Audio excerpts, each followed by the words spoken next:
Hi, and welcome to the Mentalist Journal with me, Henry, the creator and founder, and this week's episode is about quarantine. Yesterday heralded the start of a new quarantine, a new lockdown in the UK, as outlined by Boris Johnson and the government, and that's going to have a big impact on our lives. It has had an emotional, mental and physical impact on me, and I want to engage over this topic, and I want to be very careful not to push any agenda or opinion that I have about the situation right now, which you will probably be able to guess from clues and cues or whatever it may be, and encourage you to look at developing in life and using this time that we have as an example, opinion and consensus about how things should be, and then to become participants in a system. I want to encourage people to participate in making this country a better place for us all, and to participate in choosing a good government and choosing our own behaviours, thoughts and actions, and how we engage with other groups and how we engage with situations and ideas. Now, this lockdown and the whole of coronavirus, COVID, has been incredibly polarising. We've heard about people losing friendships. We've heard about people losing loved ones to the disease. We've heard about riots. We've heard about social distancing, people being cut off from families. My grandfather died this year and I wasn't with him, and I was able to go to his funeral, standing distance from my family and my loved ones, which was quite a surreal experience. And I think we need to look at the impact, and this podcast here will be to look at this impact of coronavirus and play with some ideas. I will put in some facts that I have accrued from either writing pieces or just by researching or having stuff fed at me, though I'm really careful to not put an agenda forwards. I hope that I'm encouraging a mindset which encourages people to look for facts, to be discerning and to be scrutinous over facts, so that we can choose our own stance and position, and from that take action to improve the path that we as a nation are on. And I know that this will be very different for a lot of people. One of the first things that has come up for me that has pained me has been going into another lockdown. I'm currently not working, but I am in education to be a psychotherapist, and I'm studying community and actually at the moment how laws and status quos and cultures are created and how they conflict and jut against one another. And this can be from a neurological standpoint. We're all different in our brains, the way we operate, from the colour of my skin to the way I speak, or my economic background, my social background, my geographical background. All these things will lead to differences, absolutely. Though the rules we can all apply to ourselves to help choose where we stand, I think are unanimous. They're pretty much the same. And I hope to encourage that sort of responsible thinking, which takes many things into consideration. And I'm very unhappy. I'm not even going to hint at my feelings about this, about the situation. I'm very concerned, not overly fearful or paranoid, but I think I have I hope a healthy concern for the lack of conversation we have had as a country at a political and top level about how we feel about handing over our freedom to our government and their faculties for seeing us through this time of coronavirus in the best way possible. And I think that I felt there's a one-size-fits-all policy which is being created, and I know that as with education, I could quote Einstein, expecting fish to climb up a tree isn't a very good test of how good a fish is at being a fish. I'm not certain how this lockdown is suitable for all peoples, and I do think there's a huge lack of clarity and a lack of facts, and I don't have access to great statistics about coronavirus. I've got some, but I don't know how reliable the sources are. And I hope that people will join me in calling for greater visibility on the true nature of coronavirus. I saw a video yesterday about a nurse speaking with a microphone sharing about how many people were currently in hospital at the hospitals she was aware of with coronavirus, and it was a very low number. But I'm very much aware of being marketed to through social media and my devices by algorithms playing on my subconscious bias and then feeding me information which affirms and only further entrenches my position as being someone who is against a second lockdown. And I'm not necessarily so. If I had more facts and information, I would hopefully change my position based on what the best way forward for everyone was.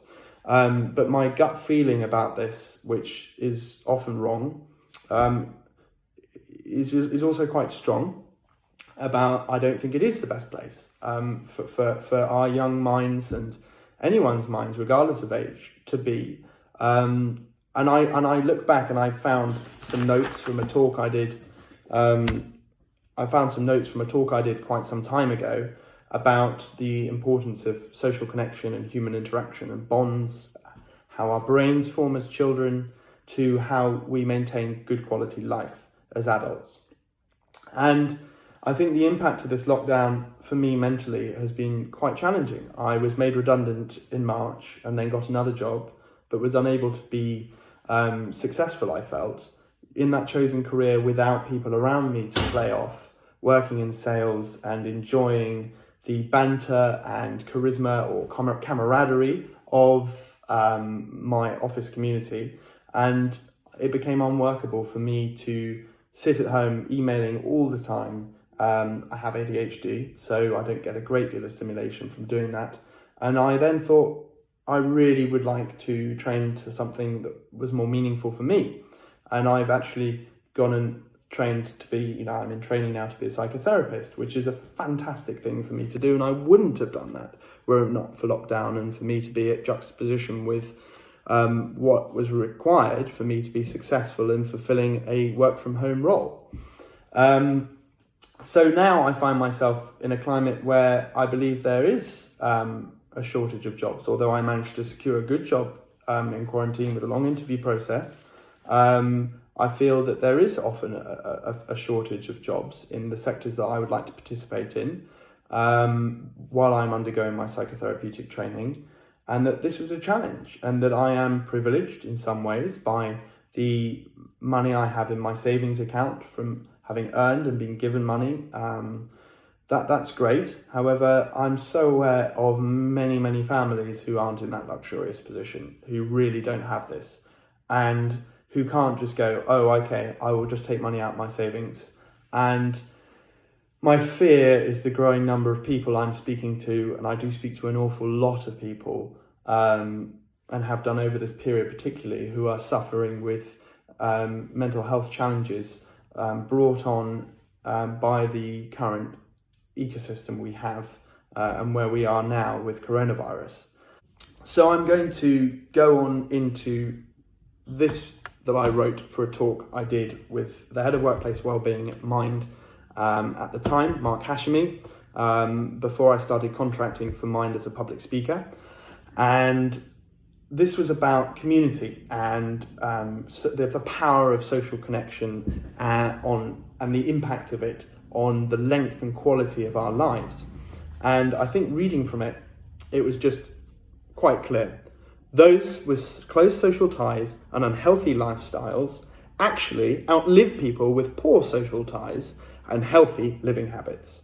And it went specifically further to say, if you smoke 15 fags a day, cigarettes, if you don't exercise and you eat poor food and drink regularly, but have highly actualized a healthy social system, you have good social ties, you have good friendships, a good quality social life, you will outlive somebody who exercises regularly, has no smoking problem, and who eats healthily as well, but has poor social ties. So if you smoke 15 fags a day in this study done in America over a vast number of people, I haven't got the exact article from my notes, but I researched this for when I wrote this about 2 or 3 years ago. Those with close social ties and unhealthy lifestyles, that meant smoking 15 cigarettes a day in this test, and who drank regularly and who did not eat healthily outlived those who had healthy lifestyles, didn't smoke, but had very poor social connections. And it goes much further than this, actually. Loneliness saw a 64% increased chance of clinical dementia and a 26% increase in mortality rates. That's a 26% increase, which is no small amount, and it was predictive of suicide in older age. The facts is that I can't leave my house to go and see another friend in their house. I can't have friends and family to my place, and I can't go to a gym and train to keep my physical health up. I did go and train at lunchtime today. I'm still in my tracksuit in the park with a friend, which was lovely, and that's how I managed to get through much of quarantine. And I did manage the first lockdown with a remarkably positive outlook. I was really happy. I caught up on PlayStation games I hadn't played in ages. I was online. I did have good social ties. However, that was a real luxury, and it's not through some amazing ability I uniquely have necessarily to see the silver lining of a cloud.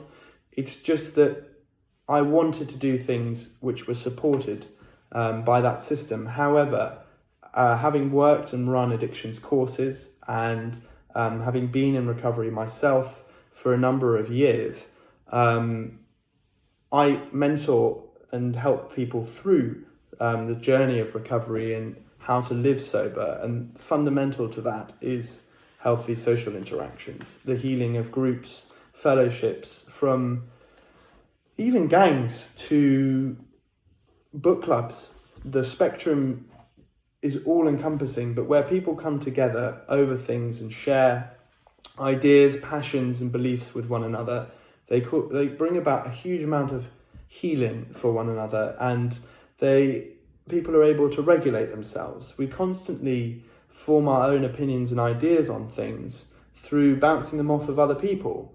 For instance, I was thinking of putting a supercharger on my motorcycle, and then I go and put it on a group, and then we have a chat and a conversation about it, and I come away that much wiser to understand that it's probably going to become a death trap, if it isn't already. So they allow us to recalibrate our own thoughts, see how we engage and interact with other people. I think that a real danger of this isolation is that when I'm engaging with a telephone as my only source of communication really to the outside world, or other people, but who are all in their own bubbles with these algorithms feeding them information which is appealing to their subconscious biases or the way that they may feel, it can really kick off and fuel fairly extremist thought patterns or strong and intense feelings. And that's something I've really encountered as we're going towards another lockdown. My mind, as I said at the beginning of this video, would be changed by facts and the availability of them. I seem to be remarkably I don't have many facts, it seems, at my disposal from the government, which clearly illustrate the implication. We as people choose our government. We as people choose people to serve us in the best way, which they can for us. I don't feel that's being done at the moment, which is sad, given the knowledge I currently have. That's not to say that my perspective is true. What I have read is that for people of my age group until 50, there is next to no chance of me dying from coronavirus. Suicide is far more damaging, as is alcohol poisoning. I ride a motorcycle, as I've already mentioned. The chances of me coming off on that and going under the wheels of a bus or something would be worse, or being knocked off by someone not seeing me, than me dying of coronavirus. This may be something around to stay. I know that as a fact, those statistics that were done from that study on community and the well-being and people's length and quality of life from social connection are fairly well backed up. They've been done over a long time, those studies. And I think that we also need to be very scrutinous and careful about the variables by which we judge the success or failure of ourselves, other people, and the system in which we operate. And I believe that we aren't paying attention to the right variables. The data that we are judging the success and failure of quarantine seems to be stopping the spread of this disease and stopping people from dying at any cost. And a successful quarantine looks like no deaths. Yes, that's very nice. Really good idea.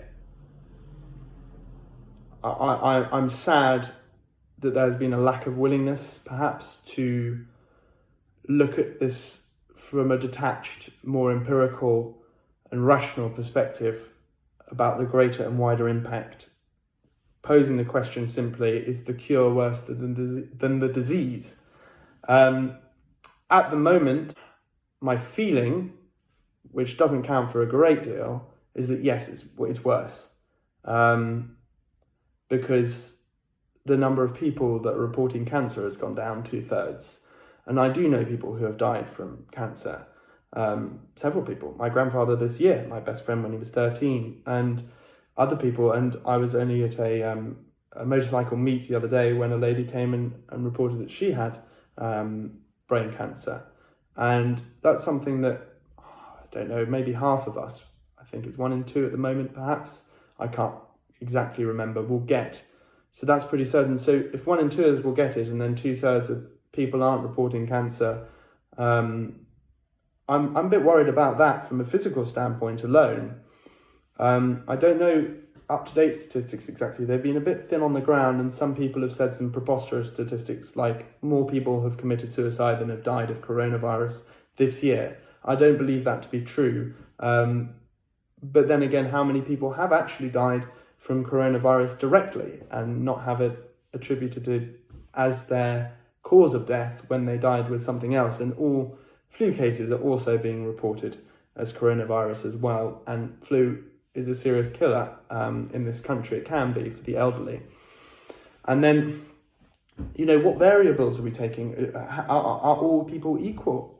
Well, they are, depending on what standpoint you look at. We are all equal in the eyes of God.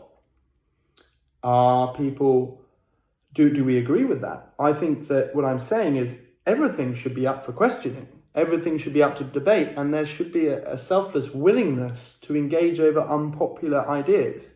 Is a 70-year-old person's life more valuable than a 20-year-old person's life? Is it? No one is right. No one is wrong. That's important. It's how we feel and agree about these things. Though I sense a disturbing lack of willingness to look at that. And in my privileged position, which few people are in, where I've been able to go, take some savings money out, go and retrain as something I've had a passion for doing for a long time, hope I am good at, and find a job which sort of covers the bills, if I can, to keep me in a good routine. That's not the reality for many, many, many people. That's a privileged position that I have. And knowing families who are at threat of losing jobs, who are suffering serious stress, who then coupled with that may themselves be at risk, having respiratory conditions already, that's concerning. And then our economy and what it pays for the NHS, our freedom, those are very important things too. And I found myself thinking occasionally that I want to leave the UK sometimes, owing to a feeling of oppression. And I'm only sharing my feelings. They don't really mean a great deal other than what they are. They just are. And I felt that I've not really wanted to live in a place at all where there seems to be a lack of faith in us to choose a good course of action based on awareness around facts. And many of these facts contradict one another, but what seems to be an increasing recurring theme is that, I believe this is the last fact I read, 36 people under the age of 40 throughout the period of coronavirus so far, who have no existing health conditions that were known, have died of coronavirus. That's 36 out of the, I don't know how many, we're at 46,000 people who have died. 36 of them were under 40 and had no existing health conditions. And I'm going to say clearly what I think. I think people like me should be out there working. I think I should be out there getting education. I think I should be out there running support groups. I think addicts should be meeking to support themselves.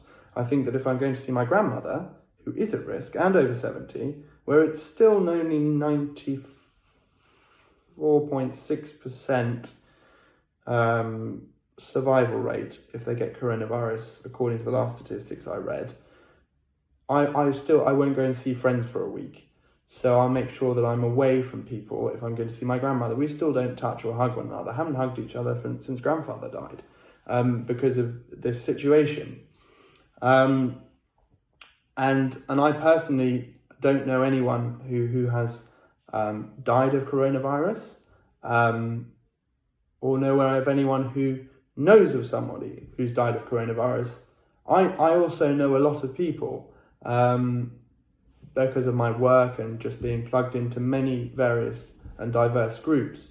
It may also be that I'm in a very different social circle to the people who are dying, i.e. my age group. People who are dying are predominantly older. Well, if I'm 27, I'm going to be socialising with people between mostly the ages. Okay, my job makes things different. I do socialise with a very broad range, but usually my core group of friends will be about in their 30s or 20s. And that's where things have been. So I'm very unlikely to know that many people who have been in contact and had severe problems with the disease. And also, I'm very concerned about the aggression with which people have adopted a certain stance in the hope of safety, which there isn't any safety ever, about blindly following guidelines and not questioning them, and persecuting other people, shaming. There had been a big talk about 1 in 5 of us have lost friends or something over coronavirus, was the latest thing I read. And that can be a deeply painful thing to have happen in a time where social connections are gold. And I think that I'm saddened at the lack of faith placed upon your average British citizen. I don't think I'm unique in the fact that I've had a fairly decent education. There are many people who are perfectly capable in this country of using facts and ideas to make up their own minds about things. And even the most astute and sharp of minds will be wrong often. I'm afraid that for the sake of popularity or not looking good or not backtracking, our government has entrenched themselves and chosen a hill to die on over this lockdown. And I'm also aware that a short, sharp lockdown could have been done a month ago. And I don't know which would have been successful or better, or whether, is coronavirus a natural death as well? Is it something which comes and they die? My grandfather was 87, he died of lung cancer. Is that a natural death? I felt it was. They weren't healthy and they died of a disease, and it concerns me that. What I do know, is to go back to this study, is that social interaction and connection is a wellspring of life that is more powerful than almost any medication out there. I don't know many medications to a degree that give people across the board, on average, 26% lower mortality rates, and that reduce our chance of dementia by 64%. Sleep, maybe, that's a good one. But social interaction came above all things for the determinants of quality and length of life. In a multi-generational study of Americans, of 700 people and their descendants over generations, of the grandchildren of the people who originally started the study, at the end of that study, they found that the single most important determinant for quality and length of life for those that have made it to be octogenarians, means to live to 80, was the quality of the social connections that they had. We are not legally allowed to do that, and I'm angry to a part because I know how important that is, and I feel that the cure at the moment is perhaps worse than the disease. And it greatly saddens me about the lack of willingness, for the sake of unpopular, good old-fashioned disagreements and arguments. They haven't happened at a political level. I felt I've been dealing with a very much top-down, dictatorial government at the moment, which has caused me sadness and upset and a degree of resignation, but making this video perhaps is a way forward out of that. I think it's difficult that we are seeing businesses close, that jobs aren't available for people, that previously successful professionals like myself who contributed to the economy, paid taxes above average, are out of work. I wasn't able to succeed in a work from home role because I love talking and meeting people. Yeah, so thank you for joining me in this exploration and slightly somber episode of the Mental Men's Journal, where I just am airing some of my fears and concerns and ideas and a couple of statistics which I hope will promote mature, considered, self-critical thinking of ourselves, and then obviously critical thinking of our government as well, and the strategies that we as a country are choosing to allow others to deploy, because we allowed them into government, into power, to choose the best way for us. And I'm worried that we haven't really gone, how do we feel? Is it okay that I can't have someone stay with me in my house under law? Is that okay? And it could be okay. It could be really good. It could be the best way forward. In fact, quarantine right now could be fantastic. And I just don't feel particularly good about what is the best way forward. Or it could be that it really isn't the best way forward. However, we need to be willing to be fearless and to stand up as people to thrash out these ideas, to get to the bottom of it, to have uncomfortable conversations where we talk about things like, is all human life equal? People say sometimes ideas are dangerous. Ideas are just ideas. I hope that people watching this will dare a little bit to play with them, to try them on, to swap positions, purely with an interest of the best way forward. I'd be wary of selfish agendas and the sort of fuck the police, fuck the government, that kind of thinking. That can become nihilistic, which is really sad. I want people to participate within the system to make it better.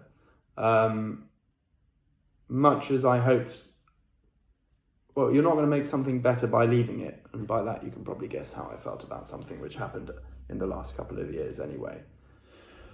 I'm trying to think of a place to end this video because I'm finding it quite hard to make this video. I feel very passionately about what I've been speaking about.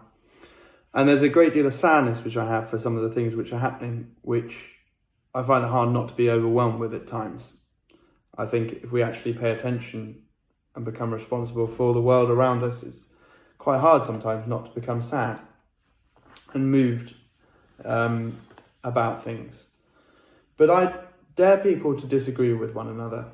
I would dare people to improve their relationships, the quality of the connections that you have, by being brave enough to have a good old conversation, a good old debate.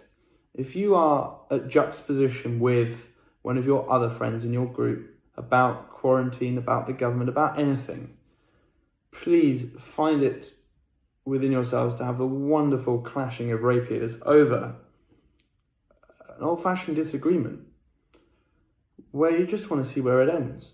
And it doesn't even have to go anywhere, is my experience. People just want to feel heard often, just want to feel acknowledged. And the way that we all feel about things just is. It's not right and it's not wrong. And I think it's important that we have an open forum for people's frustrations, their agonies, their joys, their concerns. And that in this lockdown period where we have many of those things for our own situations, as well as the greater state of the nation, as well as the people we care about, I think that it's really important, and I want to encourage people to have respect for differing opinions about the situation and a willingness to change one's outlook and perspective based on facts, and a hunger to set them out, and an assertiveness to demand that good information be given. Because I believe that the British people are phenomenal, that we are fighters, we are rebels, we are conquerors, we are whatever. And I would be very sad if we didn't fight back in a healthy way, where we had a good old debate about things which are quite unpopular to talk about, but could still walk away friends at the end, in the understanding that no path is certain without risk, and that a willingness to explore, to challenge, to grow, to change, and to adapt is the only thing which will really carry the day as a constant.